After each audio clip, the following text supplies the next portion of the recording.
అందువల్ల మోక్ష మార్గంలో పయనించే వాడికి అన్నిటికీ ఆత్మీయమైన వాడు, మహావైభవం గలవాడు, జగదీశ్వరుడు అయిన విష్ణువే భావించడానికి, సేవించడానికి, వర్ణించడానికి, ఆకర్ణించడానికి తగినవాడు.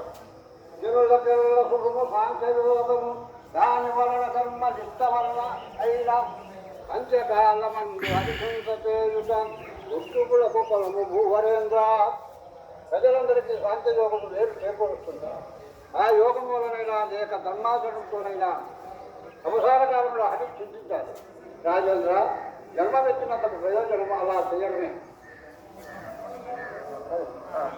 హరసి నిర్గుణ బ్రహ్మంబునాశ్రయించి విధి నిషేధ నివృత్తి సత్యమలమతలు సేయుచుందురు హరిగుణ చింతనములు మానసంబులన్ ఏ ప్రొద్దు మానవేంద్ర. నరవర, నిర్మల బుద్ధి గల మహనీయులు విధిని ఆశ్రయించి మనస్సులో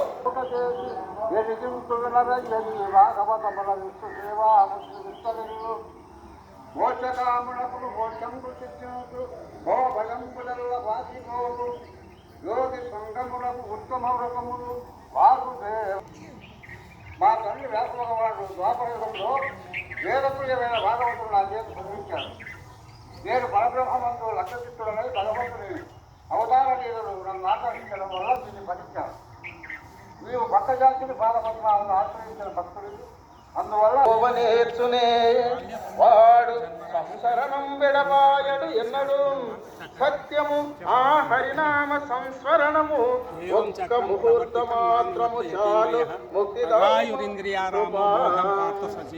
రాజా,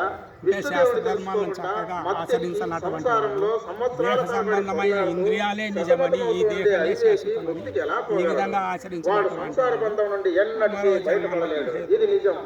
ఒక్క క్షణమైన హరినామ స్మరిస్తే చాలు, అది ముక్తిని ప్రసాదిస్తుంది.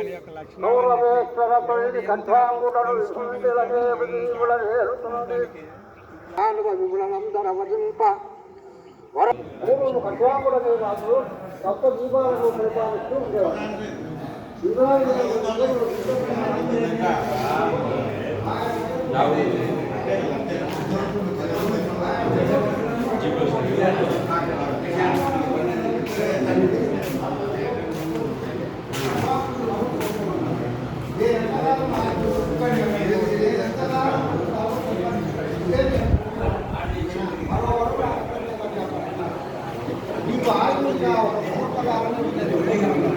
వెంటనే ఆ భూపాడు కుమారుడికి భూలోకానికి వచ్చాడు. గిరులంబోలెడి కరులను హరులంతన ప్రాణదైతలైమని ఎడి సుందరులను ఈతవరులను బుధవరులను వర్జించి గాఢ వైరాగ్యమునను.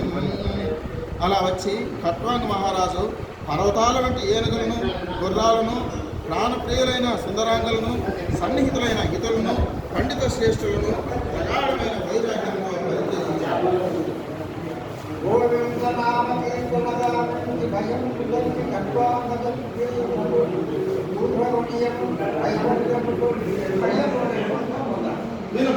నీవేడు దివసములు కానీ జీవితాంతము కాదు.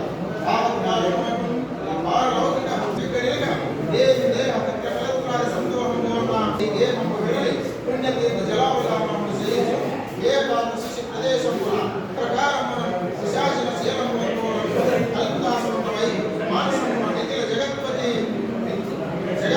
త్రికరణ సమస్తం పైన అకారాది త్రికరణ కృతంపై బ్రహ్మ బీజం పైన బ్రహ్మము స్మరించు ఆయుడు జయించి విషయములను వెంటనంటి మారి ఇంద్రియముల బుద్ధి సారథి మనోనామం